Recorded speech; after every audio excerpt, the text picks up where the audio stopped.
Hello! The time has come. I'm here with my wife, and if you think I'm talking about Castorice, you would be sorely mistaken. We are here to do a showcase of Castorice at every Eidolon level from E0 all the way until E6. I've been saving these. I literally have not played her yet. I pulled her last night, made a video, went to bed, went to work, and now here we are making this video. So I'm going to start at E0. I'm going to use the same team for each showcase. I have heard that at later Eidolon she actually struggles zero cycling because she kills everything too fast, so I'm gonna have to see that for myself. This is the build I have right now, 64.8, 197.4. I think I'm overcapped a little bit on crit rate, or it might be just right, I don't know. But these are the pieces that I have currently. The chest is really sad, but everything else is decent enough, I'd say. Especially the orb I'm pretty happy with, and the hat I'm pretty happy with as well. But we're going to keep trying to get better pieces, but this is what I have for now. I've got Gallagher on a very fast 166 speed build. I have him on this light cone just because you get a lot of healing bonus from this. Because I do have him on a lot of effect res. What do I have, like 70%? Plus he gets more from his traces, I think. So, or it might be one of his Eidolons. But yeah, a bunch of speed built into his pieces, really just trying to make him as fast as possible. And then I have him E6, of course. Tribbie, I have E1 on the slow set. I actually think I have... I thought I had a better piece for her, but I don't. But these are the pieces I have on her. I have her on Broken Keel just to support Castorice more, just because I don't have good bone collector pieces for her, but it's fine. And she's E1. With light cone. I'm not using DDD, I probably should, but I don't know, I just like more damage, so we're just going to do more damage. And then I have RMC on a very fast build as well, 169, very nice. I'm using the S5 Herda light cone, just a bunch of speed pieces. I mean, it's really not that interesting. With Broken Keel to buffer some more, and he is E6 as well. So we have 3 Broken Keel holders, giving Castorice some extra crit damage. But yeah, we're going to test her out in MOC and see how she does. So we're going to start with E0. I should also preface, this is literally my first time playing her. So if I make any mistakes throughout this, I apologize. I tried to be as informed as possible about her gameplay and whatnot. I'm probably going to have to do this a couple times just to see what the best rotation is to try and zero cycle. So I might not be talking over the gameplay itself, but I hope you enjoy some lovely music that I will play along with it, and I will give my comments and thoughts about each Eidolon at the end. Alright, just a little light cone update. I've switched Gallagher over to post-op conversation so I can get some extra energy regen in him, and I also switched Tribbie over to DDD. I think I'm really close to a zero cycle with E0, but I just wanted to let you guys know that I switched those light cones out.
Guys, holy crap. Oh, I spent so long trying to get that run right. That took a lot longer than I'd like to admit. But it gave me a lot of insight on how this character works. So I actually am grateful for that opportunity. And just to prove, again, this is E0, light cone. I did, like I said, switch these light cones around. But I do want to clarify now that by activating this first light cone, I think I am actually lowering my chance of zero cycling this particular MOC. Simply because this whole HP, like, more damage when they're lower kind of thing, is really going to screw up the rotation. But I'm a man of my word. I'm going to show off the Eidolon regardless, and I'm going to try to make it work and try to get another zero cycle for this. So, enjoy. I'm going to activate it right now. E1 time.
Okay, we actually managed to do it. Not as hard as I thought it would be. The rotation wasn't too different. I just had to save the dragon longer so we didn't kill everything in phase 1. But yeah, that was E1. Alright, E2 time. Basically we're going to have 6 stacks of breath now. And also Castor's going to get a 100% action advance. So theoretically this should make this easier, especially because Castor's going to be gaining more new bud by 30%. Like, this Eidolon is huge. So yeah, I don't think this one should be hard to zero cycle with. The one I was really worried about was E1 just because of the execute. It's not really so much an execute, just you do more damage when they're low. But yeah, I think this from here on out it shouldn't be too bad. And then obviously when we get to E6 it's going to be crazy. But yeah, E2 is activated and we will get started.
Alright, E2 went pretty smoothly. I just had to change up the rotation a bit, which is becoming a bit of a trend.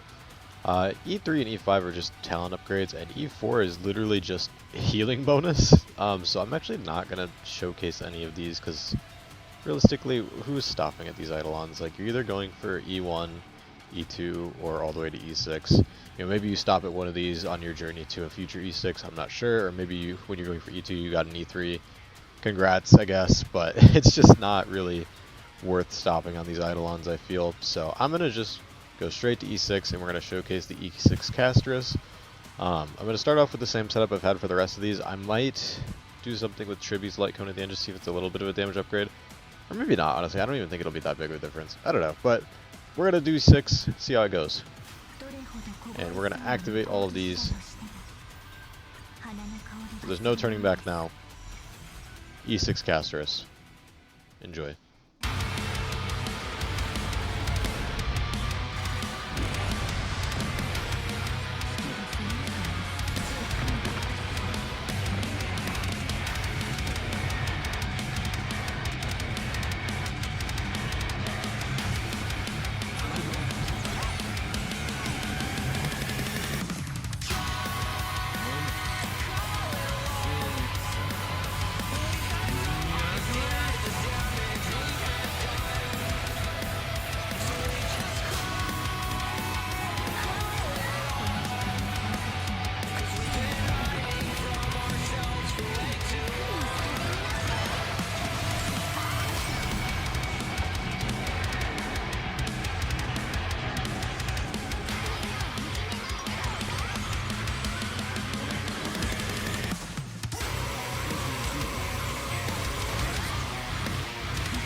Yeah, that damage is kind of crazy. Oh man, that's not even with the highest scene. Dang. She is strong. That does our showcase. I mean, I'm going to review the Eidolons here, but I just want to say, holy crap, that damage was something else. But to go over these, I think E0 Castorice is actually super strong. I mean, I know this buff is catered to her currently, but even still, being able to zero cycle with an E0 setup, it felt pretty good, felt rewarding. I know I have E1 Tribbie, so that definitely helps, but I have seen other people do it without E1 Tribbie. I think you just need a little bit more setup. But anyways, to go over her Eidolons and stop yapping here, E1 I'd say is pretty strong. It's not insane, but I'd say like damage-wise it is very powerful. It's definitely a very solid upgrade for her. I think E2 is definitely the one to look at if you are looking to get Eidolons for her. Just because extra stacks is huge. The 100% action advance is honestly massive as well. You know, those enhanced Dragon and Castorice skills together do quite a bit.